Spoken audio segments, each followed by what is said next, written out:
L'objectif du TP5 est la manipulation des composants et des layouts pour la conception de l'interface du jeu Sudoku.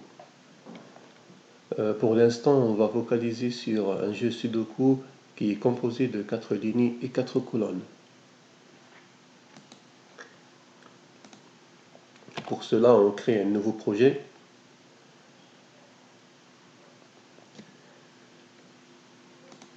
Et on utilise Table Layout.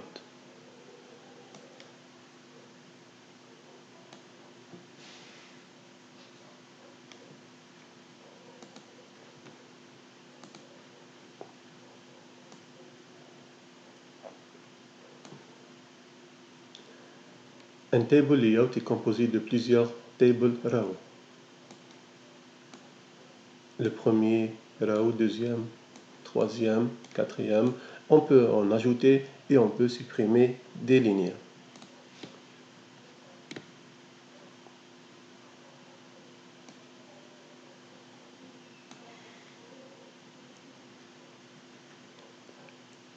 On modifie la hauteur de notre table. On va mettre 410 p. Positionné au centre. Maintenant, à l'intérieur, on va ajouter les composants de notre jeu Sudoku. Pour le jeu Sudoku, il nous demande d'utiliser des text view et des edit text. Pour les champs fixes, on utilise des text view. Et pour les champs éditables, on utilise des edit text.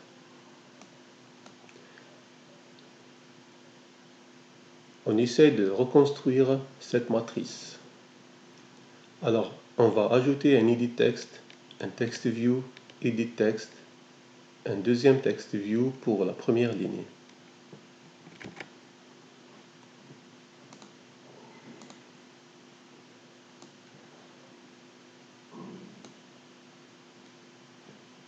Voilà notre edit text ajouté.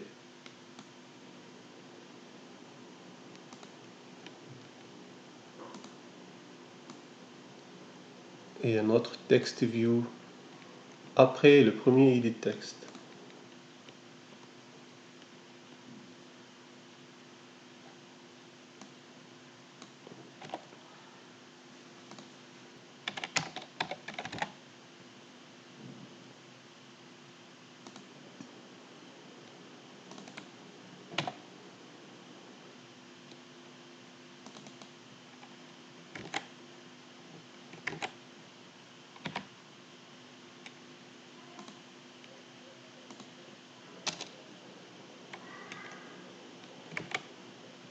On ajoute un deuxième edit text.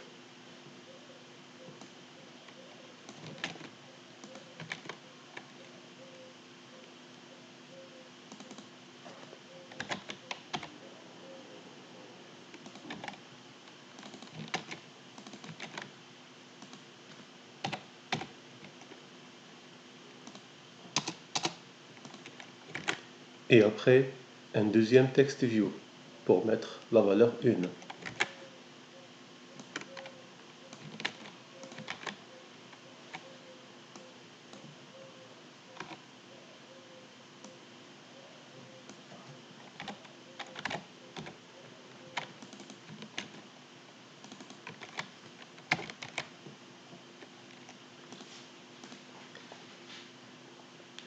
On trouve que la largeur des composants n'est pas adaptée à la largeur de l'activité.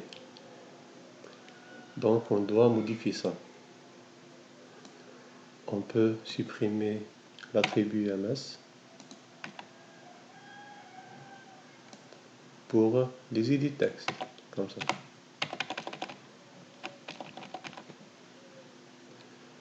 Et maintenant on peut utiliser l'attribut stretch columns de notre table layout pour partager le vide entre les composants.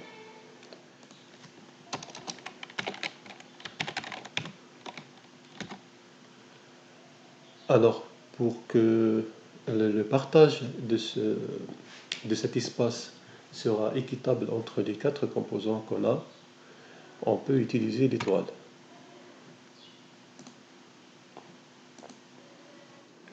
Maintenant, on va modifier la hauteur des composants. Pour les composants, on va mettre une hauteur de 100 dp.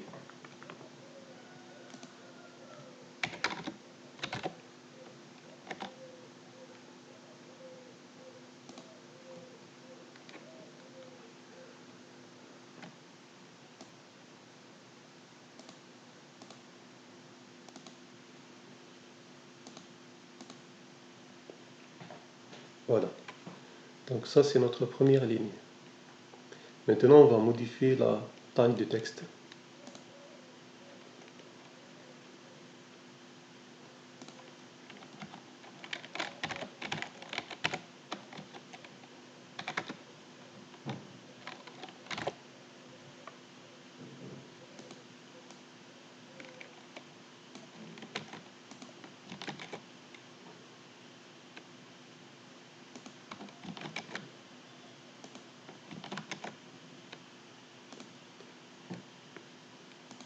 On trouve que la position du texte n'est pas centrée.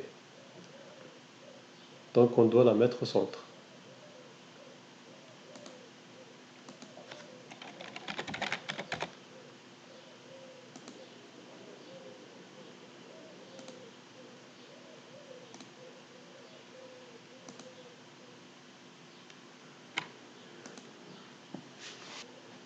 Maintenant, on peut dupliquer cette ligne pour avoir nos 4 lignes.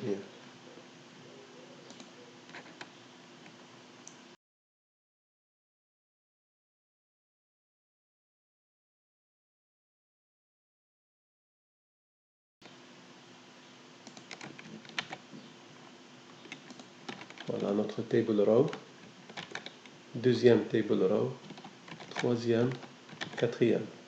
Bien sûr, on doit modifier ici le contenu de chaque ligne selon les données de notre Sudoku. Donc, première ligne, on ne va pas la toucher.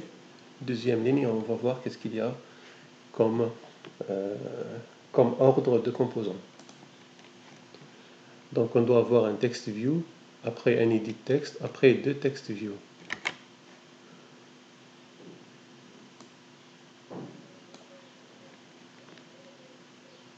Alors ça, c'est le premier row. Le deuxième row, on a dit un text view. Après un edit text, après un text view. Celui-là, on peut le supprimer. Comme ça, on peut créer un quatrième composant qui est un troisième text view. Donc 1, 3, 2.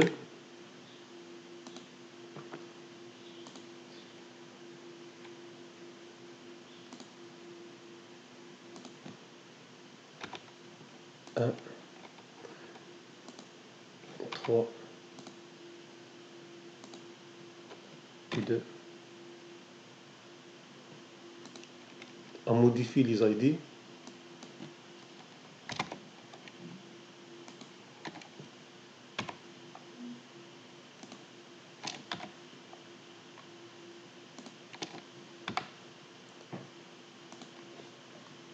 Voilà notre deuxième ligne. Maintenant pour la troisième ligne, on a un text view, après un edit text, text view, edit text. Troisième ligne, text view, edit text, text view, edit text. 3, 1. 3, 1.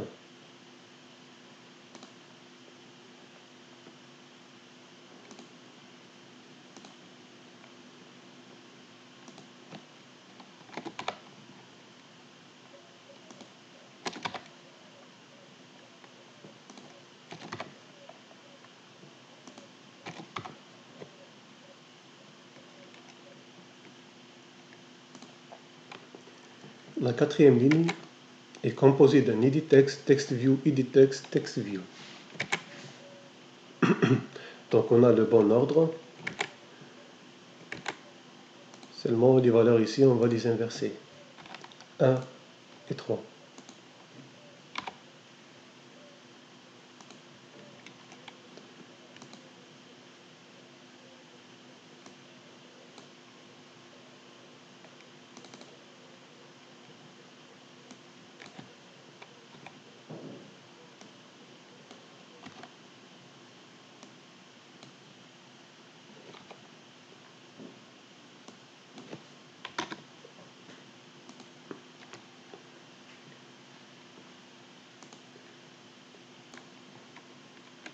Maintenant, on va ajouter les séparations entre les groupes de cellules.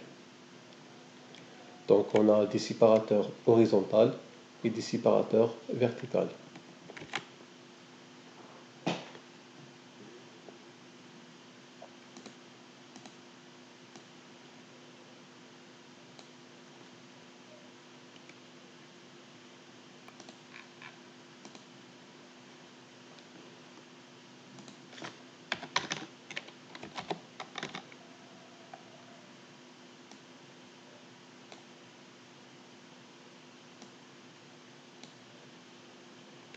On modifie la largeur de séparateur.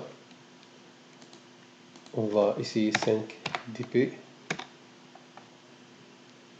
Et aussi, on va modifier la couleur de ce séparateur. Et on va mettre une couleur noire.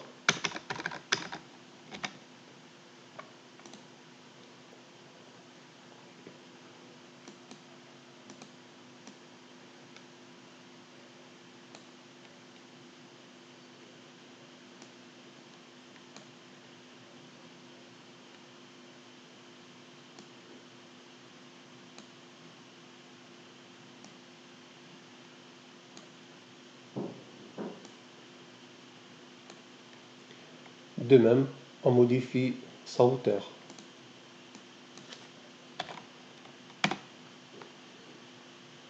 Et aussi sa couleur.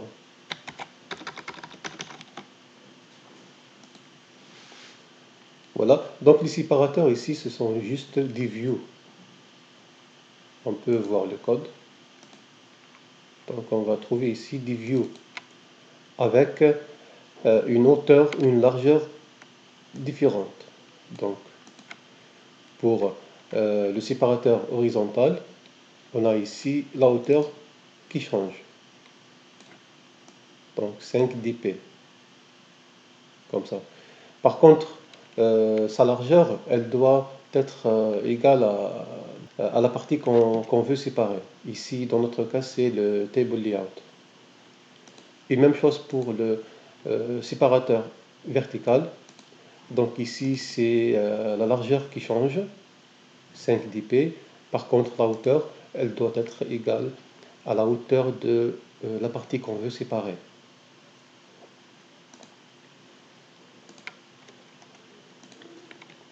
Et de même, on va ajouter ici d'autres séparateurs, mais avec une épaisseur un peu fine. Alors, on a besoin de séparateurs horizontaux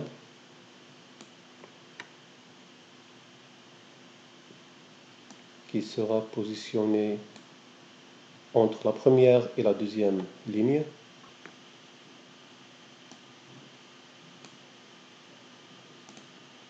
Voilà. Maintenant, juste, on va modifier sa largeur, pardon, sa hauteur. Ici, on va mettre 2 dp pour qu'il soit plus fin que le premier séparateur. La couleur doit être aussi noire. Voilà. Et même chose pour le diviseur ici, le séparateur entre la troisième et la quatrième ligne. On va ajouter un autre diviseur.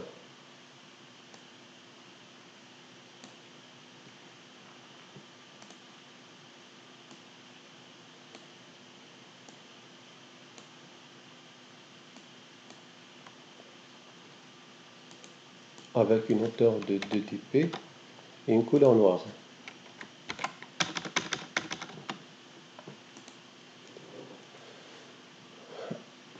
Maintenant, on peut ajouter des diviseurs ici verticaux. Un diviseur entre la première et la deuxième colonne et un autre diviseur entre la troisième et la quatrième colonne de la même manière. Par contre, ici, je vais utiliser des diviseurs entre les cellules, juste pour exploiter notre solution. Donc à ce niveau-là, je vais ajouter ici un séparateur vertical entre l'edit 1 et texte 1.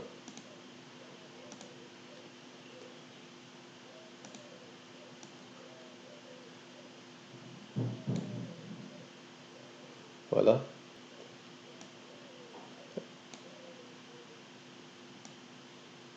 Et aussi un séparateur entre la troisième cellule et la quatrième cellule, comme ça. Juste ici, on doit modifier la largeur de notre diviseur. On va utiliser 2 dp comme celle de diviseur horizontal et une couleur noire. Voilà. Et celle-là, on peut directement la supprimer et après faire un copier-coller des premiers diviseurs qu'on a déjà réglés. Et même chose maintenant pour les autres lignes.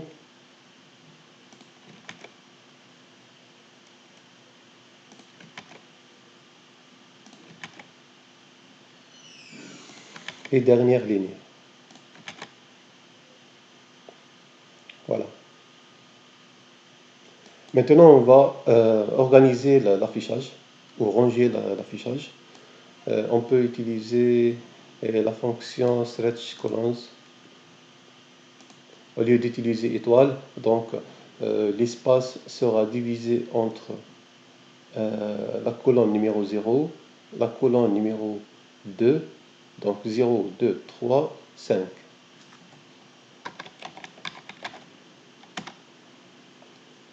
Voilà.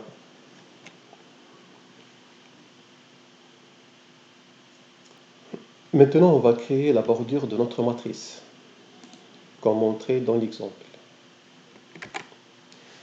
Pour la bordure, on peut utiliser ici une forme ou shape. Donc on va créer une autre ressource.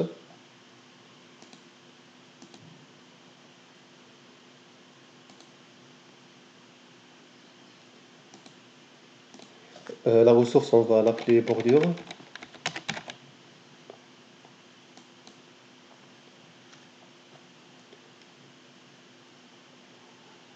Voilà, et maintenant on va créer notre forme. Voilà, shape.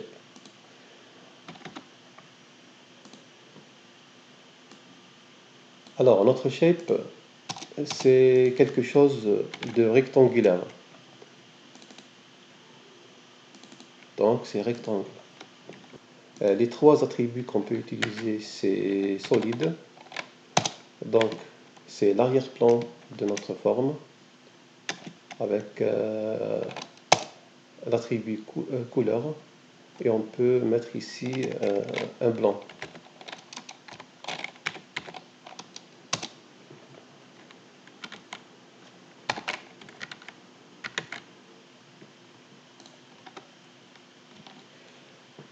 Maintenant, il nous reste le stroke, c'est-à-dire la limite de notre rectangle.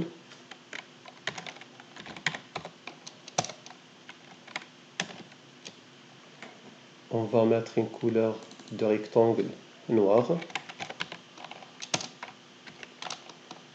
et aussi une largeur de 2 dp. Sinon, on peut faire le rang ici des coins de notre rectangle, mais ce n'est pas demandé dans le dp. Mais quand même, on peut les ajouter avec la balise corners. Et après, on peut spécifier ici le degré de rang. On peut mettre 8 dp par exemple. Donc on trouve ici qu'il est devenu un peu rond. Ça c'est le coin top right radius. Maintenant on peut ajouter top left. On utilise le même degré.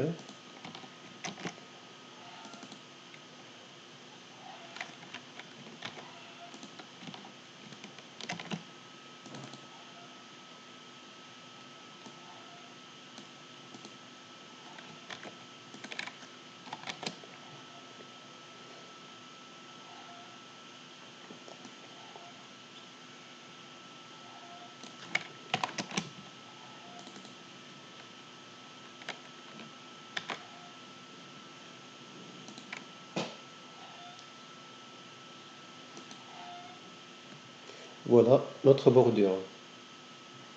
On peut modifier ici le rang de notre rectangle, comme ça. On enregistre. Et par la suite, on va à notre table layout. Et dans le background, on va spécifier la nouvelle ressource.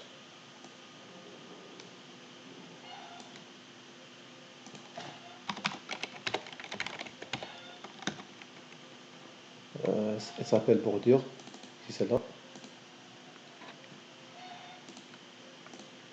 Et voilà le design de notre matrice. Maintenant, ce qu'on va faire, c'est de voir ce qui est demandé au niveau de typé et voir quels composants ajouter. Le point C, donc il est demandé de créer deux boutons et un text view ici pour afficher, donc il sera positionné en haut et pour afficher le nombre de parties terminées. Alors, deux boutons, un text view. Après optionnel, on peut ajouter un timer qui affiche le temps maximum pour la partie. D'accord, donc un deuxième text view. Un bouton, un bouton plus 2, ça fait 3 boutons. Voilà, donc on a besoin de 3 boutons et 2 text view. On va positionner les 3 boutons au-dessous et les 2 text view en haut. Pour cela, on peut ajouter un layout de type constraint ici pour mettre les text view. Je pense que je dois le coller avec la partie supérieure de l'activité, comme ça. Et je vais modifier sa hauteur. Je vais mettre un 100 dp.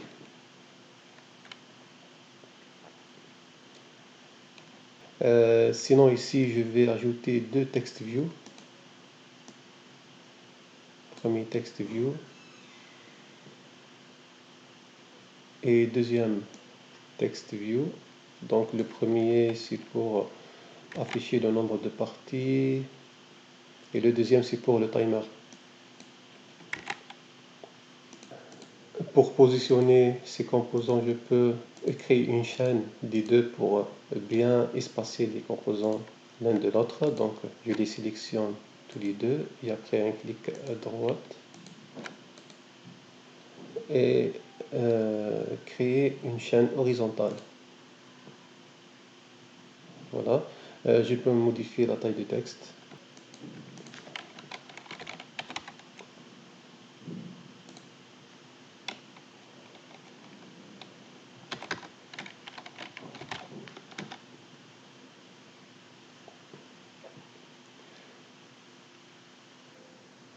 Maintenant, on doit ajouter les trois boutons.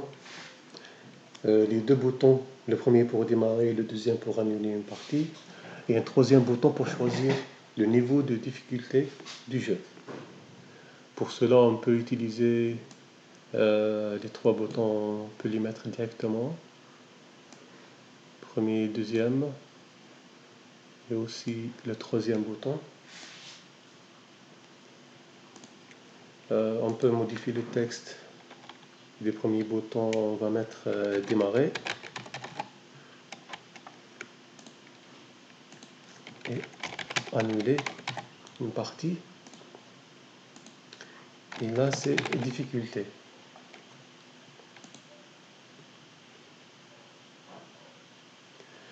Pour le positionnement, on peut utiliser ici des guidelines.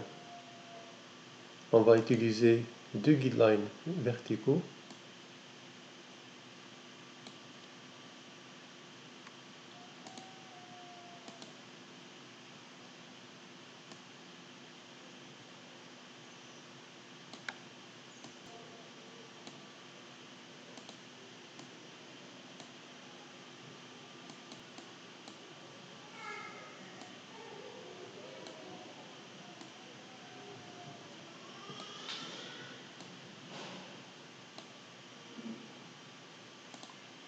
On va utiliser la même largeur des boutons.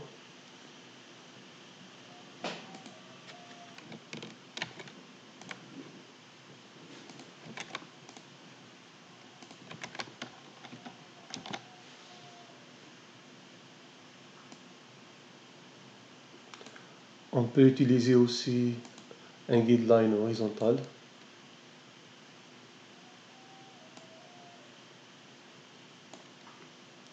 Pour mettre les boutons aux mêmes hauteurs.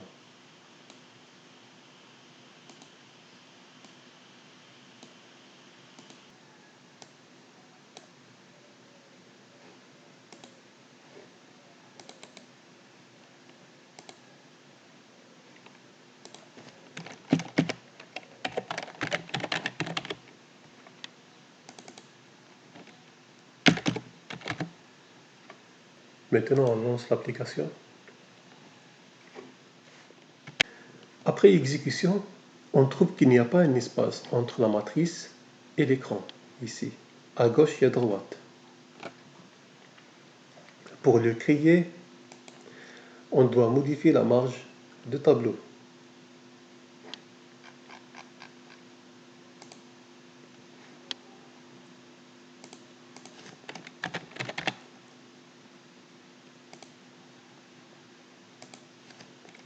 On va mettre DDP à gauche et aussi à droite.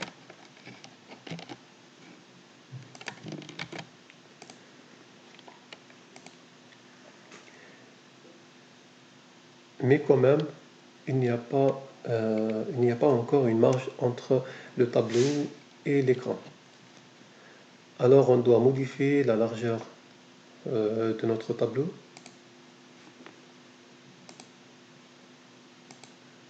Et on va spécifier ici Match Constraint.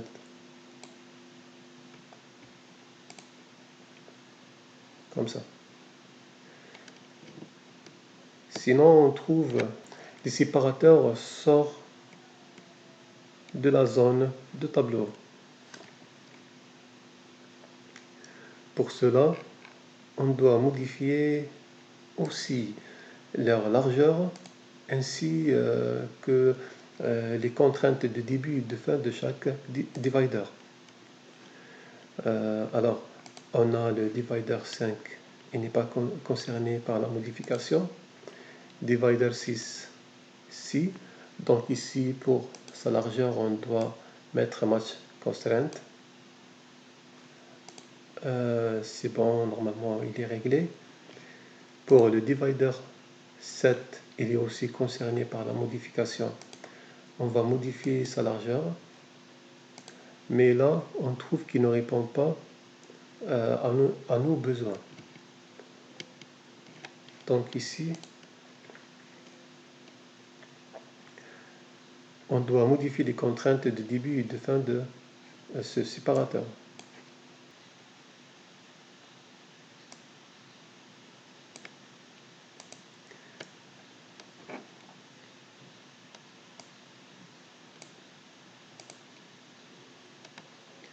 Et même chose pour le troisième séparateur.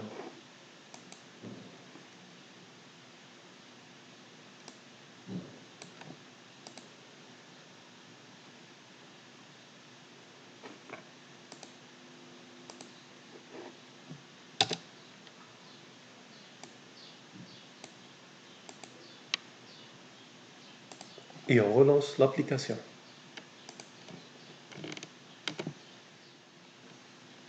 Et voilà le résultat final.